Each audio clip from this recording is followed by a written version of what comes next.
Hello everyone, I found this fascinating legal judgment. आइए इसे आसानी से समझते हैं। क्या हमारी पार्लियामेंट जब चाहे हमारे फंडामेंटल राइट्स हमसे छीन सकती है? आज इसका जवाब है बिल्कुल भी नहीं।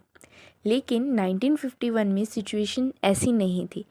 आज हम शुरू कर रहे हैं इंडियन लीगल हिस्ट्री की सबसे बड़ी लड़ाई की कहानी, जिसका राउंड 1 शुरू हुआ था एक लैंडलॉर्ड और नेहरू गवर्नमेंट के बीच। 1947 में इंडिया आज़ाद तो हो गया, लेकिन एक बहुत बड़ी प्रॉब्लम थी इनइक्वालिटी की।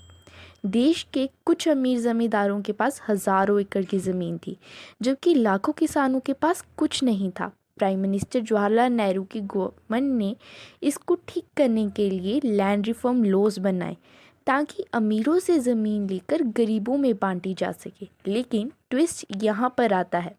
उस वक्त हमारे ओरिजिनल कॉन्स्टिट्यूशन में राइट टू प्रॉपर्टी एक फंडामेंटल राइट था, यानी कि अंडर आर्टिकल 31 एक बड़ी ज़मींदार शर्करी प्रसाद सिंह डीओ गवर्नमेंट के खिलाफ कोर्ट चले गए।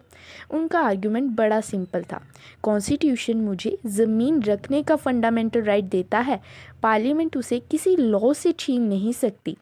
गवर्नमेंट ने इसका स्मार्ट तोड़ निकाला। उन्होंने पास किया फर्स्ट कॉन्स्टिट्यूशनल अमेंडमेंट एक्ट 1951 और कॉन्स्टिट्यूशन में एक नया बॉक्स जोड़ा, जिसे कहते हैं 9th शेड्यूल। उन्होंने रूल बनाया कि इस 9th शेड्यूल में जो भी लॉ डाला जाएगा उसे कोई कोर्ट टच नहीं कर सकती। शंकरी प्रसाद ने इस अमेंडमेंट को सुप्रीम कोर्ट में चैलेंज किया और आर्टिकल 13 सब क्लोज 2 का हवाला दिया, जो कहता है कि गवर्नमेंट ऐसा कोई लॉ नहीं बना सकती जो फंडामेंटल राइट्स को कम करे। लेकिन राउंड 1 में सुप्रीम कोर्ट ने पार्लियामेंट का साथ दिया। कोर्ट ने कहा ऑर्डिनरी लॉज फंडामेंटल राइट्स को टच नहीं कर सकते, लेकिन कॉन्स्टिट्यूशनल अमेंडमेंट आर्टिकल 368 एक अलग एक्स्ट्रा ऑर्डिनरी पावर है। इसका यूज़ करके पार्लियामेंट कॉन्स्टिट्यूशन का कोई भी हिस्सा चेंज कर सकती है, यहाँ तक कि फंडामेंटल राइट्स भी। तो राउंड 1 तो पार्लियामेंट जीत गई और अगले 16 साल तक उनकी ही मनमर्जी चली। लेकिन 1967 में पंजाब के दो भाइयों ने पूरा गेम ही पलट दिया।